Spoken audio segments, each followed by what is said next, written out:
যার ক্ষুধা লাগে সেই জানে ক্ষুধার যন্ত্রণা কি। আসসালামু আলাইকুম।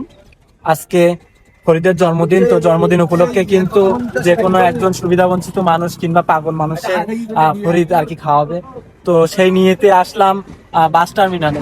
তো ফরিদ, তুমি যে আজকে একজনের খ্যাতি দিবা, আসলে তোমার তো আজকে জন্মদিন, তোমার মনের অনুভূতিটা বলো। যে ভালো ভাই, যে আমার আজকে জন্মদিন, আপনার ভিডিও দেখে খুব ভালো লাগে আমার।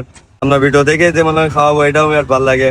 যে আপনার মনে করেন সবার মনে করেন পাশে থাকতে, আপনার পাশে থাকতে আমার খুবই খুবই ভালো লাগে এটা। যে বাস টার্মিনাল, কালীগঞ্জ বাস টার্মিনালও কিন্তু এখন আমরা খাবার নেওয়ার জন্য আর কি পাচ্ছি নিব। তো এই যে করে আছি।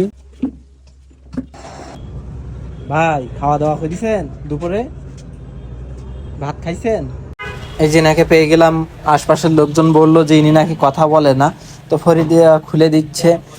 তো উনি অনেক খুশি। তো ইনার দেখে ভালো লাগলো যে খাওয়ার আগে হাত ধুচ্ছে, খুব সুন্দরভাবে হাতটা ধুইছে, যেটা দেখে খুবই ভালো লাগলো। কিন্তু এক পট পানি কিন্তু সব শেষ হয়ে গেল। যাই হোক, সমস্যা না, পানি আবার এনে দেওয়া যাবে। আপনাকে আর পানি এনে দেবো? পানি লাগবে? তো ভাই, এই যে খাচ্ছে তোমার সামনে, তোমার কেমন লাগতেছে? খুব ভালো লাগছে ভাই। তো যেহেতু আজকে তোমার জন্মদিন, তো আমি বলবো, সকলকে বলবো যে সবাই এভাবে জন্মদিনে এভাবে আর কি খাওয়াইলে একজন মানুষ কিন্তু পেট ভরে খেতে পারবে।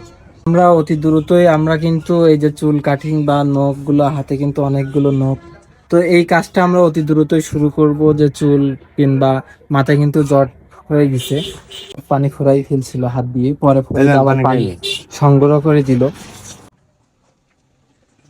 ফরিদের জন্মদিন, আপনারা সবাই ফরিদের জন্য দোয়া করবেন, যে ফরিদ এমন একটা উদ্যোগে সাড়া দেওয়ার জন্য। তো এই কারণে সবাই ফরিদের জন্য দোয়া করবেন, শুভকামনা রইল ফরিদের জন্য। তো আজকে কিন্তু ফরিদের জন্মদিন ছিল, তো আজকের এই মানুষটাকে কিন্তু ফরিদ খাওয়াইছে। তো আমাদের অনেকেরই আর কি জন্মদিন হয় বা আমরা অনেকেই আনন্দ করি।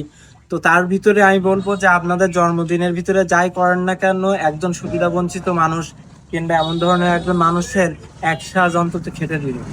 সকলকে ধন্যবাদ, এবং এই ভিডিওটা শেয়ার করে দিবেন যাতে আরো অনেকেই অনুপ্রেরণা পেতে পারে। আর অবশ্যই পেজটা ফলো দিয়ে পাশে থাকবেন। সকলকে ধন্যবাদ। ফরিদের জন্য সবাই দোয়া করবেন, ও যেন ভবিষ্যতে আরো ভালো কিছু করতে পারে।